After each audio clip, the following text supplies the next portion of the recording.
Kolkata lady doctor హత్యాచార ఘటనలో court తీర్పును ఇచ్చింది. సంజయ్ రాయ్నే దోషిగా నిర్ధారించింది సీతా కోర్టు.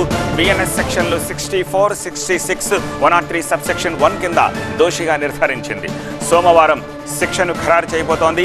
సంజయ్ రాయ్కు కఠిన శిక్ష తప్పదన్నారు న్యాయమూర్తి. ఉరి శిక్ష లేదా జీవిత ఖైదు విధించే అవకాశం ఉన్నట్టుగా తెలుస్తోంది. గత ఏడాది ఆగస్టు 9న జూనియర్ డాక్టర్పై అత్యాచారం, ఆపై హత్య దేశవ్యాప్తంగా నిరసనలు చెలరేగిన విషయం తెలిసిందే. సంజయ్ రాయ్ను ఉరి తీయాలన్న డిమాండ్ ఊపందుకుంది. తాను నేరం చేయలేదంటున్నాడు సంజయ్ రాయ్. దేశవ్యాప్తంగా సంచలనం సృష్టించిన కోల్కతా లేడీ డాక్టర్ హత్యాచార ఘటనలో కోర్టు తీర్పును వెలువరించింది. నిందితుడు సంజయ్ రాయ్ను దోషిగా నిర్ధారించింది సీల్తా కోర్టు.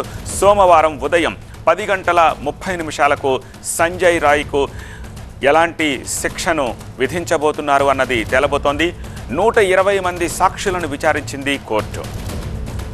సిబిఐ ఇచ్చిన ఆధారాలతో కోర్టు తీర్పును వెలువరించింది. కోర్టు తీర్పు తర్వాత గట్టి భద్రత మధ్య సంజయ్ రాయ్ను జైలుకు తరలించారు. అయితే తాను ఏ నేరం చెయ్యలేదని, అన్యాయంగా కేసులో ఇరికించారని సంజయ్ రాయ్ అంటున్నాడు. బిఎన్ఎస్ సెక్షన్లు 64, 66, 103 సబ్సెక్షన్ 1 కింద సంజయ్ను దోషిగా నిర్ధారించింది కోర్టు. కఠిన శిక్ష పడాల్సిందే అంటూ న్యాయమూర్తి అనిప్రసదాసు తీర్పును వెల్లడించారు. సంజయ్ రాయ్కు ఉరి శిక్ష లేదా జీవిత ఖైదు విధించే అవకాశాలున్నాయి.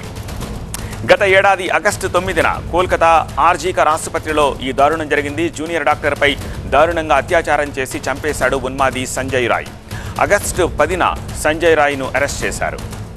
బిఎన్ఎస్ 64 సెక్షన్ తోటి అత్యాచారం కేసు, 66 కింద అత్యాచారంతో చనిపోవడానికి కారకుడయ్యాడన్న కేసు, బిఎన్ఎస్ 103 సబ్సెక్షన్ 1 సెక్షన్ తోటి హత్య కేసు కింద సంజయ్ రాయ్ను దోషిగా నిర్ధారించింది కోర్టు.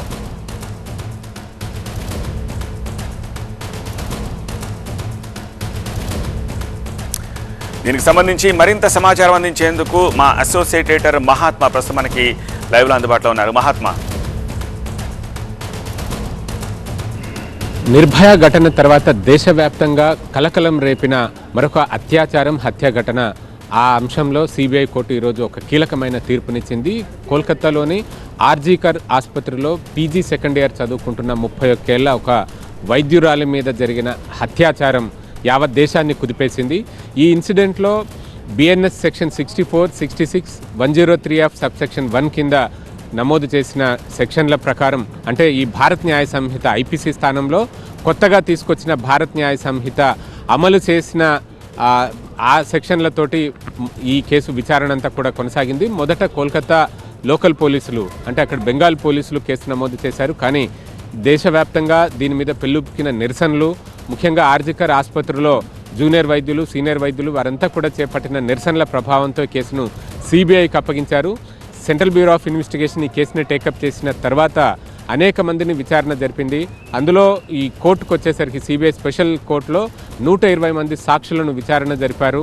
అంతేకాకుండా సర్కమ్స్టెన్షియల్ ఎవిడెన్సెస్ని కూడా కలెక్ట్ చేశారు. సీసీటీవీ ఫుటేజ్ సహా ఇతరత్ర టెక్నికల్ ఎవిడెన్స్ని కూడా కలెక్ట్ చేసి వాటన్నింటినీ న్యాయస్థానం ముందుంచగా న్యాయస్థానం చివరికి ఆ సంజయ్ రాయ్ను దోషిగా నిర్ధారించింది. అతనికి ఎంత పనిష్మెంట్ ఇవ్వాలి, ఎంత శిక్షను ఖరారు చేయాలన్న విషయాన్ని సోమవారానికి వాయిదా వేసింది. ఆ రోజు ఉదయం 10:30 గంటలకు సంజయ్ రాయ్ శిక్షను ఖరారు చేసే అవకాశం కనిపిస్తుంది. ఈ బిఎన్ఎస్ సెక్షన్స్ ప్రకారం ఈ తరహా నేరాలకు పాల్పడే వారి మీద చాలా కఠినంగానే శిక్ష విధించే అవకాశం కనిపిస్తూ ఉంది. అయితే ఈ మొత్తం ఇన్సిడెంట్ ఆ రోజు ఎలా జరిగింది ఏంటి అన్నది మనం అంతా ఒకసారి పరిశీలిస్తే గనక ఆగస్టు 8 అర్ధరాత్రి ఆ రోజు ఈ 31 ఏళ్ల వైద్యురాలు 36 గంటల పాటు కంటిన్యూగా డ్యూటీ చేసి అలసిపోయి కాసేపు రెస్ట్ తీసుకుందాం అనుకుంటూ సెమినార్ హాల్కి వెళ్ళగా అక్కడ ఆ మర్నాడు ఆమె అత్యంత దారుణమైన స్థితిలో మృతదేహంగా కనిపించింది. అయితే ఆ సమాచారాన్ని మృతురాలి తల్లిదండ్రులకు ఇచ్చే క్రమంలో ఆత్మహత్యగా ఆసుపత్రి యాజమాన్యం చెప్పడం అనేక అనుమానాలకు తావిచ్చింది. అంటే ఈ ఇన్సిడెంట్ని కప్పిపుచ్చే ప్రయత్నం హాస్పిటల్ యాజమాన్యము చేసింది, అక్కడ అధికారంలో ఉన్న ప్రభుత్వము చేసింది అన్నది చాలా స్పష్టంగా అర్థమైంది. దీంతో అనేక అనుమానాలు కలిగాయి. ఇది కేవలం ఒక సంజయ్ రాయ్ పనేనా, ఇంకా దీని వెనకాల ఇంకెవరైనా ఉన్నారా అన్న అనుమానాలు కూడా రేకెత్తాయి. దాంతో అక్కడ వైద్యులంతా కూడా పెద్ద ఎత్తున కొన్ని నెలల పాటు ఆందోళన చేయాల్సిన వాతావరణం ఏర్పడింది. అయితే సంజయ్ రాయ్ నేపథ్యాన్ని మనం గమనిస్తే కనుక అతనికి అప్పటికే 4 పెళ్లిళ్ళు అయ్యాయి, 3తోటి విడాకులు కూడా జరిగాయి. 4వ భార్య క్యాన్సర్తో చనిపోయింది. అతను ఎక్కువగా అశ్లీల వీడియోలు చూస్తూ వాటికి అలవాటైన వ్యక్తిగాను, నేర ప్రవృత్తి కలిగిన వ్యక్తిగా కూడా అతని మీద ఉన్న హిస్టరీ ప్రకారం చూస్తుంటే అవన్నీ కూడా తెలిసాయి.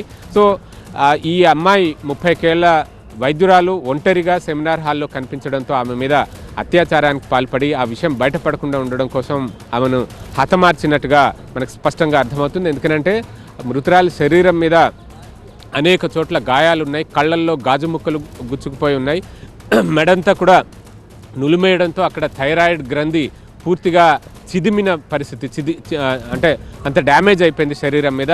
కాళ్ళు 90 డిగ్రీల మేర విడదీసి ఉన్నాయి. ఇవన్నీ చూసి కూడా ఆత్మహత్యగా హాస్పిటల్ యాజమాన్యం ఎలా చెప్పగలిగింది, ఎందుకు కప్పిపుచ్చే ప్రయత్నం చేసింది, సంజయ్ రాయ్ని కాపాడే ప్రయత్నం ఎందుకు చేసింది అన్నదే ఇప్పటికీ కూడా మిస్టరీగా మారింది. బట్ ఈ మొత్తం అత్యాచారం హత్య కేసులో సంజయ్ రాయ్కి అయితే శిక్ష ఖరారైపోయిందని చెప్పవచ్చు. దోషిగా సిబిఐ కోర్టు నిర్ధారించింది, దోషిగా ఖరారు చేసింది. ఇక శిక్ష ఎంత వేయాలి అన్నది సోమవారం తేల్చనుంది. కడప జిల్లాలో సీఎం చంద్రబాబు పర్యటిస్తున్నారు. మైదుకూరు మున్సిపాలిటీలో స్వచ్ఛాంధ్ర స్వచ్ఛ దివస్ కార్యక్రమాన్ని ప్రారంభించారు. ఈ సందర్భంగా ఆయన మాట్లాడుతున్నారు. లైవ్ లో చూద్దాం.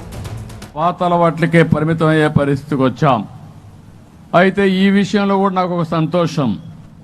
2015 ఫిబ్రవరి 8న నరేంద్ర మోడీ గారు, ఆ రోజు నేను చీఫ్ మినిస్టర్గా ఉంటే, ముఖ్యమంత్రుల సమావేశం పెట్టారు. సమావేశం పెట్టి భారతదేశాన్ని ఒక స్వచ్ఛ భారతదేశంగా తయారు చేయాలి, దీనికి అవసరమైతే ఒక 10 మంది ముఖ్యమంత్రులతో, కేంద్రంలో ఉండే అధికారులతో అందరితో కలిపి ఒక కమిటీ వేశారు. ఆ కమిటీకి కన్వీనర్గా నన్ను పెట్టి ఏం చేస్తే బాగుంటుందో ఒక రిపోర్ట్ ఇమ్మని ఆ రోజు అడిగారు. నేను ప్రపంచమంతా కూడా తిరిగాను, కొన్ని దేశాలు తిరిగాను, ఎక్కడెక్కడ కొత్త కొత్త విషయాలు ఉన్నాయో నేర్చుకుని సమగ్రమైన రిపోర్ట్ ఇచ్చాను. ఆ రిపోర్టే ఈరోజు దేశం మొత్తం స్వచ్ఛ భారత్, స్వచ్ఛ ఆంధ్రప్రదేశ్ కార్పొరేషన్లో పెట్టి డబ్బులు ఇచ్చే పరిస్థితికి వచ్చారు. ఆ రోజు కూడా వనరులు ఏ విధంగా సమీకరించాలి, ఏ విధంగా ప్రజల్లో స్ఫూర్తిని నింపాలి, ఏ విధంగా ప్రజల్లో ఎవరైతే బాగా పనిచేశారో వాళ్ళని గుర్తించాలో గుర్తించే విధంగా కార్యక్రమాలు చేపట్టే అవార్డ్స్ కూడా ఇమ్మన్నాం. అందుకే ఈరోజు మనం చూస్తే అనకాపల్లి నుంచి ఒక మిత్రుడు గవర్నమెంట్ ఆఫ్ ఇండియా అవార్డు ఇచ్చిందంటే ఆ రోజు ఇచ్చిన రికమెండేషన్లే దానికి కారణం అని చెప్పి కూడా నేను మీకు తెలియజేస్తున్నా. ఇలాంటి చాలా వరకు మనం ముందుకు పోయాం. ఈరోజు మీరు ఒక విషయం గుర్తుపెట్టుకోవాలి, ఇప్పుడే మనం అమ్ములమ్మని మనం అవార్డు ఇచ్చి మెచ్చుకున్నాం. అంటే సమాజంలో మనం గుర్తుపెట్టుకోవాల్సింది, మంచి చేసిన వ్యక్తి ఎవరైనా కావచ్చు, సమాజ హితం కోసం పనిచేసినప్పుడు వారిని గుర్తిస్తే, గౌరవిస్తే 10 మంది అలాంటి మంచి పనులు చేసేదానికి ముందుకు వస్తారు. ఇది చాలా ముఖ్యమని చెప్పి కూడా నేను మీకు తెలియజేస్తున్నా. ఇంకో పక్క ఈరోజు మనందరం గుర్తుపెట్టుకోవాల్సింది, ఈరోజు చిన్న పిల్లలను కూడా చూశాను, స్కూల్ పిల్లలు కూడా ఈ కార్యక్రమంలో వచ్చారు. ఇటీవల గవర్నమెంట్ ఇటీవల గవర్నమెంట్ మేము ఒక నిర్ణయం చేశాం. ప్రతి నెల 3వ శనివారం అందరం కలిసి స్వచ్ఛ ఆంధ్రప్రదేశ్ కృషి చేయాలని చెప్పి ఒక నిర్ణయం చేశాం. 3వ శనివారం ఏ ఆఫీసు పనిచేయక్కర్లేదు, ఏ పిల్లలు చదువుకోవాల్సిన పని లేదు. అదే మరి మీరు కూడా వ్యాపారాలు చేసేవాళ్ళు కూడా ఆ రోజు కొంచెం వ్యాపారం తగ్గించుకొని స్వచ్ఛ ఆంధ్రప్రదేశ్ పైన శ్రద్ధ పెట్టండి. అందరం శ్రద్ధ పెడదాం. ఒకే ధ్యేయం, ఒకే ఆలోచన, ఆంధ్రప్రదేశ్ని స్వచ్ఛ ఆంధ్రప్రదేశ్గా తయారు చేసి భవిష్యత్తులో అది ఒక లెగసీగా తయారు చేసే వరకు దీనికి మనం ప్రాధాన్యత ఇవ్వాల్సిన అవసరం ఉంది. ఎందుకంటున్నానంటే ఈరోజు మీరందరూ గుర్తుపెట్టుకోవాల్సింది, ఇది మనందరిలో అనునిత్యం చర్చ జరిగితే తప్ప ఇది సాధ్యం కాదు. మామూలుగా అలవాట్లు ఊరికే పోవు. అందుకే మన పెద్దలు చెప్తారు, కొన్ని జనరేషన్స్ కష్టపడితే తప్ప మన అలవాట్లు కూడా మార్చుకునే పరిస్థితి ఉండదు. అలాంటి జరగాలంటే మనలో అలాంటి చైతన్యమే కాకుండా మనందరం ఇన్వాల్వ్ కావాల్సిన అవసరం ఉంది. నేను అందుకని ఈ కార్యక్రమంలో 5 ప్రిన్సిపల్స్ తీసుకొచ్చాం. మనమందరం ఆలోచిస్తున్నాం రోడ్డు మీద చెత్త లేకపోతే చాలా బాగుంటుందని. చాలా బాగుంటుంది కూడా. అదే సమయంలో నేను ఇచ్చిన ప్రిన్సిపల్స్ మీరు చూస్తే 5 ప్రిన్సిపల్స్ పెట్టాం. ప్రతి ఒక్క వ్యక్తి ఆలోచించాల్సిన విషయం ఒకటి, మీ మైండ్ ప్యూరిఫికేషన్. మనకుండే సమస్యలన్నిటికీ కారణం మన మైండే. ఎంతటి వాళ్ళైనా సరే ఒకసారి చెడు ఆలోచన రావడం, చెడు పనులు చేయడం, అక్కడి నుంచి జీవితాలను నాశనం చేసుకునే పరిస్థితి వస్తాం. అనునిత్యం మన మైండ్ని మనం కంట్రోల్ చేసుకుని, మన మైండ్ చెప్పినట్టు కాకుండా మైండ్ అనేది మీ కంట్రోల్లో పెట్టుకోవాలి తప్ప మీరు మైండ్ కంట్రోల్ లేకపోతే ఇంక మీరు ఎక్కడికి పోతారో మనకే తెలియని పరిస్థితి ఉంటుంది. అందుకే ప్యూరిఫికేషన్ ఆఫ్ మైండ్. కొంతమందికి హత్యలు చేయడం అలవాటు, అదే చేస్తూనే ఉంటారు వాళ్ళకి ఎన్ని చెప్పినా కూడా. ఇలాంటి కొన్ని సమస్యలు ఉన్నాయి. అవి రాకుండా కాపాడుకోవాలంటే స్వచ్ఛ భారత్లో, స్వచ్ఛ ఆంధ్రప్రదేశ్లో మైండ్ కంట్రోల్ చాలా ముఖ్యం. రెండో విషయం మీరు చూస్తే ప్యూరిఫికేషన్ ఆఫ్ యువర్ బాడీ. మీ శరీరాన్ని మీరు ప్యూరిఫికేషన్ చేసుకోవాలి. నిద్ర లేస్తానే ఇష్టానుసారంగా తింటే ఆ నుంచి డయాబెటీస్ వస్తుంది. ఎప్పుడన్నా ప్రాబ్లం వస్తే కాలు తీసేయాల్సి వస్తుంది. అక్కడి నుంచి అనేక సమస్యలకు, ఆరోగ్య సమస్యలకు కారణం అవుతుంది. మీ బాడీని మీరు కంట్రోల్ చేసుకుంటే తద్వారా సమాజానికి మీరు మేలు చేసిన వాళ్ళు అవుతారు. అది కూడా మనం ఆలోచించుకోవాల్సిన అవసరం ఉంది. మూడోది, మీ ఇల్లు చక్కదిద్దుకొని బయటికి పోతే బయట చక్కదిద్దడం చాలా సులభం అవుతుంది. అందుకని ఈ ఇల్లు పరిశుభ్రంగా పెట్టుకోవాలి. ఇంట్లో వాళ్ళని మోటివేట్ చేయాలి. సమిష్టిగా అందరం కలిసి పనిచేయాలి. ఆ ఇల్లు బాగు చేసుకున్నప్పుడు ప్రపంచాన్ని జయించడం కూడా ఈజీ అని చెప్పి కూడా నేను మీకు తెలియజేస్తున్నా. నాలుగోది, మీరందరూ ఆలోచించాల్సింది మీ పరిసరాలు, మీరుండే ప్రాంతం. ముందు మీరు మీ మైండ్ కంట్రోల్ చేసుకోవాలి, మీ శరీరాన్ని కంట్రోల్ చేసుకోవాలి, మీ ఇంటిని ప్యూరిఫై చేయాలి. ఆ తర్వాత మీ పరిసరాల్లో ఆహ్లాదకరమైన వాతావరణానికి చెత్త లేకుండా, అదే మరిగా మరుగుదొడ్లు లేకుండా, లేకుంటే మురికి కాలువలు రోడ్డు మీదకి రాకుండా చేసుకోవాల్సిన అవసరం ఉంది. ఐదోది, మీరు పనిచేసే ప్రదేశం. తెల్లవారితో 10 గంటలకు వెళ్తారు, సాయంత్రం 6, 7 వరకు పనిచేస్తారు. అక్కడ కూడా దుమ్ములో కూర్చుంటారు. అదే మాదిరిగా ఆ వాతావరణం చూస్తే భయంకరమైన వాతావరణంలో ఉంటారు. ఆ పరిసరాలని వర్క్ ప్లేస్లో మనం కానీ చేసుకోగలిగితే ఈ 5 ప్రిన్సిపల్స్ చేయడానికి ఈ ప్రభుత్వం సిద్ధంగా ఉన్నాం. మీరు కూడా దీన్ని ఫాలో కావాల్సిందిగా రాష్ట్రంలో ఉండే ప్రతి ఒక్కరికి విజ్ఞప్తి చేస్తున్నా. ఇది మేము చేస్తామంటే గట్టిగా చాపట్లు కొట్టి మేము కూడా ముందుకు వస్తామని చెప్పాల్సిన అవసరం ఉంది. అందుకే నేను మీకు చెప్పాను, ప్రతి నెల 3వ శనివారం ఏం పని అవసరం లేదు, నిద్ర లేస్తానే కాఫీ తాగుతానే మీ మైండ్ గురించి ఆలోచించుకోండి. అది 30 రోజులు కూడా అలవాటు అయిపోతుంది. ఆ నుంచి మీ ఇల్లు కూడా చూసుకోండి బాగుందా లేదా అని. మీ ఆరోగ్యాన్ని కూడా ఒకసారి చెక్ చేసుకోండి. అక్కడి నుంచి బయట వచ్చి మీ పరిసరాలను కూడా మనం పెట్టగలిగితే దీని మీద అనేక లాభాలు వస్తాయి. నేను ఇంకొక విషయం కూడా ఇక్కడ చెప్తున్నాను. మేము కొన్ని నిర్దిష్టమైన లక్ష్యాలు పెట్టుకున్నాం. 12 నెలలు 12 థీములు తీసుకుంటాం. సంవత్సరం మొత్తం ఒక్కొక్క థీమును తీసుకొని ఏ విధంగా మీలో చైతన్యం తీసుకురావడానికి ముందుకు పోతాం. ఇంకొక పక్కన మీరందరూ గుర్తుపెట్టుకోవాల్సింది, మీరు పూర్తిగా ఇన్వాల్వ్ కావాలి. మనల్ని మనం బాగు చేసుకోవాలి. వేరే వాళ్లకు చెప్పే ముందు మనం ఆదర్శంగా ఉంటే మనం చెప్పే మాటకు విలువ ఉంటుంది. మనం చెప్పిన విషయాలు వేరే వాళ్ళు వినే పరిస్థితి వస్తుంది. 585లో సెకండ్ న్యూస్. మంచు ఫ్యామిలీ వివాదంలో మరో ట్విస్ట్ చోటు చేసుకుంది. జల్పల్లిలోని తన నివాసాన్ని కొందరు ఆక్రమించుకుని అక్రమంగా నివాసం ఉంటున్నారంటూ కలెక్టర్కు ఫిర్యాదు చేశారు మంచు మోహన్ బాబు. వారిని వెంటనే ఖాళీ చేయించాలంటూ ఫిర్యాదులు పేర్కొన్నారు. సీనియర్ సిటిజన్ యాక్ట్ ప్రకారం తన ఆస్తులు తనకు చెందే విధంగా ఆదేశాలు ఇవ్వాలన్నారు. జల్పల్లి నివాసంతో పాటు తన ఆస్తులలో ఉన్న అందరినీ వేకేట్ చేయించాలని కలెక్టర్కు ఫిర్యాదు చేశారు. మోహన్ బాబు చేసిన ఫిర్యాదుపై జిల్లా కలెక్టర్ స్పందించారు. పోలీసుల దగ్గర నుంచి మోహన్ బాబు ఆస్తుల నివేదికను కలెక్టర్ స్వయంగా తీసుకుని పరిశీలించారు. అందులో భాగంగానే మంచు మనోజ్ కు నోటీసులు ఇచ్చారు కలెక్టర్.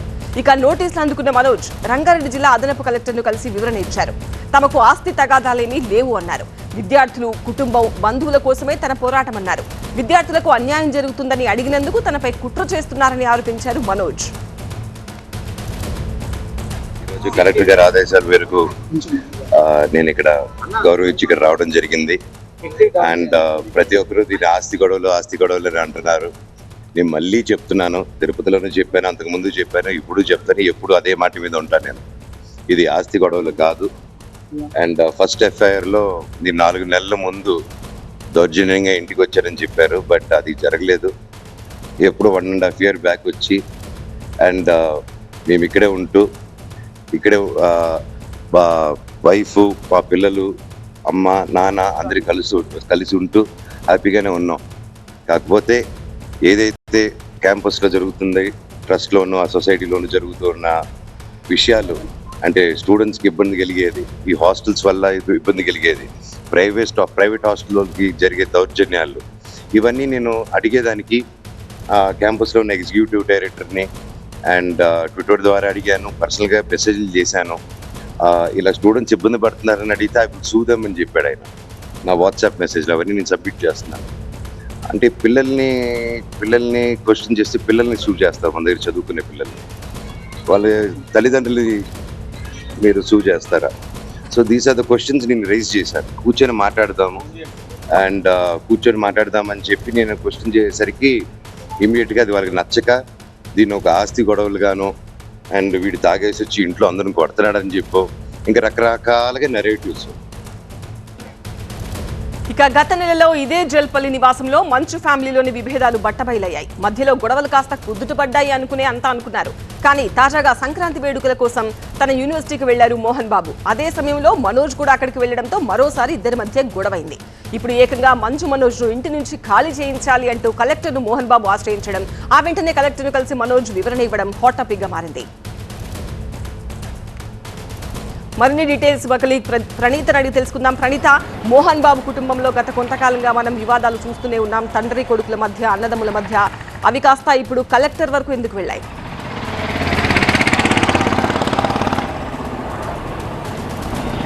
మొన్నటి వరకు కేవలం పోలీసుల వరకు మాత్రమే ఈ మంచు ఫ్యామిలీ గొడవ ఉండింది. కానీ తాజాగా కలెక్టరేట్ని సైతం మంచు ఫ్యామిలీ వివాదం తట్టింది. సో ప్రెసిడెంట్ మోహన్ బాబు మొన్న కలెక్టర్కి ఫిర్యాదు చేశారు. ఏదైతే జల్పల్లిలో ఉన్నటువంటి తన నివాసంలో మంచు మనోజ్ని ఉద్దేశిస్తూనే కొందరు వ్యక్తులు అక్రమంగా తన ప్రాపర్టీలో ఉన్నారు. సో వాళ్ళందరినీ కూడా ఖాళీ చేయించండి. తాను ఒక సీనియర్ సిటిజన్ని, సో సీనియర్ సిటిజన్ యాక్ట్ ప్రకారం తన ఇంటిని తనకు ఇప్పించండి, తన ఇంట్లో ఉన్నటువంటి ఇతర వ్యక్తులందరినీ కూడా ఇక్కడ నుండి పంపించేసేదిగా ఆయన కలెక్టర్కి ఫిర్యాదు ఇచ్చారు. సో కలెక్టర్ ఫిర్యాదు అందుకున్న తర్వాత పోలీసులకు ఒక రిపోర్ట్ సబ్మిట్ చేయాల్సిందిగా చెప్పారు. ఆ మోహన్ బాబుకు సంబంధించినటువంటి ఇంటి ప్రాపర్టీ ఏదైతే ఉందో ఆ ప్రాపర్టీకి సంబంధించి అసలు ఎవరికి ప్రాపర్టీ చెందుతుంది, సో అందులో మనోజ్కి ఏమన్నా రైట్ ఉందా లేనటువంటి విషయాలను రిపోర్ట్ ఇవ్వాల్సిందిగా పోలీసులకు చెప్పడం. సో ఆ పోలీసులు కలెక్టర్కి రిపోర్ట్ ఇచ్చిన తర్వాత ఈరోజు మనోజ్ని కలెక్టర్ ఆఫీస్కి రమ్మని చెప్పారు. సో దాని ప్రకారం ఆయన కలెక్టర్ ఎదుట అటెండ్ అయ్యారు. సో తన వర్షన్ అంతా కూడా వినిపించారు. ఎక్కడ కూడా ఆస్తి కోసం తన గొడవపడడం లేదు. యూనివర్సిటీకి సంబంధించినటువంటి వివాదాన్ని ప్రశ్నిస్తున్నందుకే ఈ తరహాలో తన పైన కక్ష కట్టి తనను టార్గెట్ చేశారు వాంటెడ్లీ. తన అన్న విష్ణుతో పాటు విష్ణుకు తన తండ్రి కూడా మద్దతు తెలుపుతున్నాడు. సో ఇందులో ఎక్కడ కూడా ఆస్తి గొడవ అనేది లేదు. తామంతా కూడా ఇంట్లో కూర్చొని మాట్లాడుకుందామని గతంలో అనేక సార్లు చెప్పాను, కానీ వీళ్ళిద్దరిలో కూడా ఎవరు ముందుకు రావటం లేనటువంటి వర్షాన్ని మనోజ్ చెప్పుకుంటూ వచ్చారు. 2 days క్రితం తిరుపతిలో కూడా అక్కడ ఉన్నటువంటి మోహన్ బాబు యూనివర్సిటీలో పెద్ద ఎత్తున కూడా వివాదం తలెత్తినటువంటి విషయం తెలిసిందే. ఇరువురు బౌన్సర్లు కూడా మళ్ళీ అక్కడ కొట్టుకున్నారు. ఇక్కడ హైదరాబాద్లోనూ ఇరువురు పైన కూడా కేసులు నమోదయ్యాయి. ఏపీలో కూడా 2 versions ఇరు వర్గాల మీద కూడా కేసులు నమోదైనటువంటి పరిస్థితి. సో ఈ రోజు ఆయన కలెక్టర్ ఎదుట అటెండ్ అయి తన వర్షాన్ని వినిపించారు. రైట్ ప్రణీత. అధికారిక పర్యటనలో భాగంగా నేడు రేపు కేంద్ర హోంమంత్రి అమిత్ షా ఏపీలో పర్యటిస్తారు. కూటమి ప్రభుత్వం ఏర్పడ్డాక తొలిసారి ఏపీకి వస్తున్న అమిత్ షాకి ఘన స్వాగతం పలకాలని ఇప్పటికే ఏపీ కేబినెట్ సమావేశంలో నిర్ణయం తీసుకున్నారు. ఏపీని కేంద్రం ఇతోధికంగా ఆదుకుంటున్న నేపథ్యంలో ఇటీవల విశాఖ పర్యటనలోనూ ప్రధాని మోదీకి కూటమి ప్రభుత్వం ఘన స్వాగతం పలికింది. తాజాగా విశాఖ స్టీల్ ప్లాంట్ కి కేంద్రం 11,140 కోట్ల ప్యాకేజ్ ప్రకటించింది. ఆంధ్ర సెంటిమెంట్ ని గౌరవిస్తున్నామని పీఎం మోదీ కూడా ట్వీట్ చేశారు. ఈ నేపథ్యంలో అధికారిక పర్యటనకు ఏపీకి వస్తున్న అమిత్ షాకి కృతజ్ఞతలు తెలుపుతూ కూటమి ప్రభుత్వం ఘనంగా స్వాగత ఏర్పాట్లు చేసింది. రాత్రి 8:30కి గన్నవరం ఎయిర్పోర్ట్ చేరుకుని మంత్రి లోకేష్, కూటమి నేతలు అమిత్ షాకి ఘన స్వాగతం పలకబోతున్నారు. రాత్రి సీఎం చంద్రబాబు నివాసంలో అమిత్ షాకి డిన్నర్ కోసం ఏర్పాట్లు చేశారు. డిన్నర్ కు AP deputy CM Pawan Kalyan, మంత్రి లోకేష్ సహా పరిమిత సంఖ్యలోనే అతిథులు హాజరు కాబోతున్నారు. రాష్ట్ర తాజా రాజకీయ పరిణామాలపై ఈ డిన్నర్ మీట్ లో చర్చించబోతున్నారు. ఇక రేపు విజయవాడలో కేంద్ర హోంమంత్రి పర్యటించి ఎన్డీఆర్ఎఫ్, ఎస్డీఆర్ఎఫ్ క్యాంపులను ప్రారంభిస్తారు. National institute of disaster management south India campus తో పాటుగా ఎన్డీఆర్ఎఫ్ 10వ బెటాలియన్ ని అమిత్ షా ప్రారంభించబోతున్నారు. ఇటు అధికారిక కార్యక్రమాలతో పాటు ఏపీ బీజేపీ వ్యవహారాలపై అమిత్ షా దృష్టి పెట్టారు. ఏపీ బీజేపీ సంస్థాగత ఎన్నికలు చివరి దశకు చేరుకున్నాయి. ఇవాళ లేదా రేపు బీజేపీ జిల్లా అధ్యక్షుల్ని ప్రకటించనుంది. ఈ నెల 25 లోపు బీజేపీ రాష్ట్ర అధ్యక్షుని ప్రకటించాల్సి ఉంది. ఇప్పటికే రాష్ట్ర అధ్యక్ష పదవికి అనేక మంది పేర్లను బీజేపీ ఢిల్లీ పెద్దలు పరిశీలించారు. అమిత్ షా ఏపీ పర్యటనకు సంబంధించిన మరింత సమాచారం మా అసోసియేట్ ఎడిటర్ ఈశ్వర్ అందిస్తారు. ఈశ్వర్,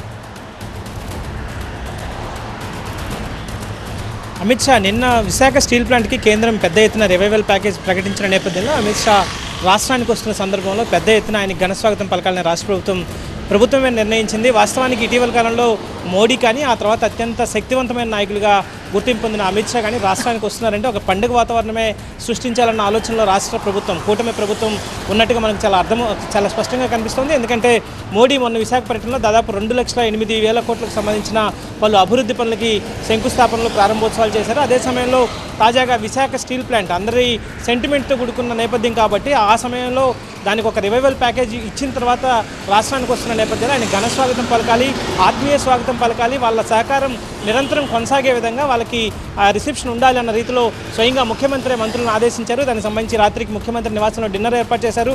చాలా పరిమిత సంఖ్యలోనే ఈరోజు దానికి హాజరు కాబోతున్నారు. డిప్యూటీ సీఎంతో పాటు హెల్త్ మినిస్టర్ సత్యకుమార్, అలాగే హోమ్ మినిస్టర్ అనితతో పాటు లోకేష్ మాత్రమే దీనికి హాజరు కాబోతున్నారు. ఇప్పటికే కేంద్ర మంత్రులు సంజయ్ కావచ్చు, లేకపోతే ఇతర కేంద్ర మంత్రులు కూడా ఇక్కడికి చేరుకునే అవకాశం మరి కాసేపట్లో కనిపిస్తుంది. రాత్రి 8:35 ఇక్కడికి చేరుకుంటారు. రేపు ఉదయం చాలా కీలకమైన ప్రాజెక్ట్స్ అవి కూడా రాష్ట్రానికి కేటాయించారు. సౌత్ ఇండియాకి సంబంధించిన రీజనల్ ఆఫీసెస్ అవి NIDM, national institute of disaster management కావచ్చు, లేకపోతే ఎన్ఆర్డిఎఫ్కి సంబంధించిన 10వ బెటాలియన్ ఆఫీస్ రెండు కూడా ఇక్కడ ఆంధ్రప్రదేశ్కి ఇవ్వడం కూడా ఆంధ్రప్రదేశ్ ప్రాధాన్యతని బీజేపీ ఏ స్థాయిలో గుర్తిస్తుందో అర్థం చేసుకునే నేపథ్యం. సో ఇట్లాంటి నేపథ్యం కాబట్టి ఆంధ్రప్రదేశ్లో దీనితో భారతీయ జనతా పార్టీ సంస్థాగత ఎన్నికలు కూడా చివరి దశకు చేరుకున్నాయి కాబట్టి దాంట్లో కూడా ఆయన తుది నిర్ణయాన్ని తీసుకునే అవకాశం చాలా స్పష్టంగా కనిపిస్తుంది.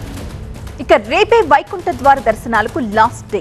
ఒకవైపేమో సంక్రాంతి సెలవులు, మరొక వైపు వీకెండ్. ఇంకే ఉంది, తిరుమల కొండ భక్తులతో కిక్కిరిసిపోతోంది. శ్రీవారి సన్నిధికి ఒక్కసారిగా రద్దీ పెరిగిపోవడంతో సప్తగిరి టోల్ ప్లాజా దగ్గర నుంచి గరుడ విగ్రహం వరకు వాహనాలు బారులు తీరి కనిపిస్తున్నాయి. చెకింగ్ తరువాత చాలా నెమ్మదిగా ముందు కదులుతున్నాయి.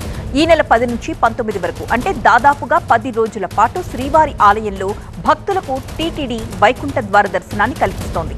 రేపు అర్ధరాత్రి శ్రీవారి ఆలయంలోని వైకుంఠ ద్వారాలను టీటీడీ మూసివేయనుంది. మా ప్రతినిధి రాజు మరిన్ని డీటెయిల్స్ అందించడానికి సిద్ధంగా ఉన్నారు. రాజు, రేపే చివరి రోజు కావడంతో భక్తులు చాలా ఎక్కువ సంఖ్యలో వస్తారు అని అంచనా వేస్తున్నారు. మరి ఏర్పాట్లు ఏ విధంగా జరుగుతున్నాయి? అంటే ఖచ్చితంగా వైకుంఠ ద్వార దర్శనానికి 10 రోజులు మాత్రమే టీటీడీ అనుమతి ఇచ్చింది. టికెట్లు కానీ టోకన్లు కానీ ఇవి ఉంటేనే ఈ 10 రోజులు, అంటే రోజుకు 70,000 మంది భక్తులకు అనుమతి ఇచ్చింది. కాబట్టి ఈ 10 రోజులు సర్వదర్శనం చేసుకునేందుకు క్యూ లైన్లో వెళ్ళే అవకాశం లేని భక్తులంతా కూడా తిరుమలకు పోటెత్తిన పరిస్థితి, కొండంతా భక్తజనంతో నిండిపోయిన పరిస్థితి కనిపిస్తుంది. అయితే రేపటితో వైకుంఠ ద్వార దర్శనాలు ముగిసిపోతున్నాయి. రేపటి వరకు కూడా టికెట్ కానీ టోకెన్ కానీ ఇవి ఉన్న వాళ్ళకి మాత్రమే దర్శనం ఉంటుంది. ఆ తర్వాత 20వ తారీఖు సర్వదర్శనం మాత్రమే అనౌన్స్ చేస్తారు. ఆ తర్వాత 21 నుంచే వీఐపీల సిఫారసు లేఖలను కూడా టీటీడీ తీసుకోబోతుంది. అంటే పూర్తిగా 10వ తారీఖు నుంచి 19వ తారీఖు వరకు 7 లక్షల మంది భక్తులకు స్వామివారి దర్శనాన్ని కల్పించింది. కాబట్టి టీటీడీ ఇప్పుడు వీకెండ్, సంక్రాంతి సెలవులు కూడా ముగుస్తున్నటువంటి పరిస్థితుల్లోనే పెద్ద ఎత్తున భక్తులంతా కూడా కొండకు చేరుకుంటారు. అలిపిరి వద్ద ఉదయం నుంచి కూడా విపరీతమైన రద్దీ కొనసాగుతోంది. మరోవైపు తిరుమలలో కూడా ఎక్కడ చూసినా మాడావీధుల్లో కానీ లేదంటే తిరుమల ఆలయం చుట్టూ కూడా భక్తులే ఉన్నటువంటి పరిస్థితి కనిపిస్తుంది. దాదాపుగా 2 లక్షల మంది వరకు కూడా భక్తులు తిరుమలలో స్వామివారి దర్శనం కోసం వేచున్నట్టుగా తెలుస్తుంది. అయితే టీటీడీ కూడా విస్తృతమైన ఏర్పాట్లు చేసింది. ఇప్పటి వరకు కూడా టికెట్ టోకెన్ ఉన్న వాళ్ళకే దర్శనం కాబట్టి ఎల్లుండి నుంచి సర్వదర్శనం చేసుకునే భక్తులకు క్యూ లైన్లో అనుమతించే అవకాశం ఉంది. కాబట్టి ఇందుకు సంబంధించి టీటీడీ విస్తృతమైన ఏర్పాట్లు చేసింది. Right, thanks for the updates.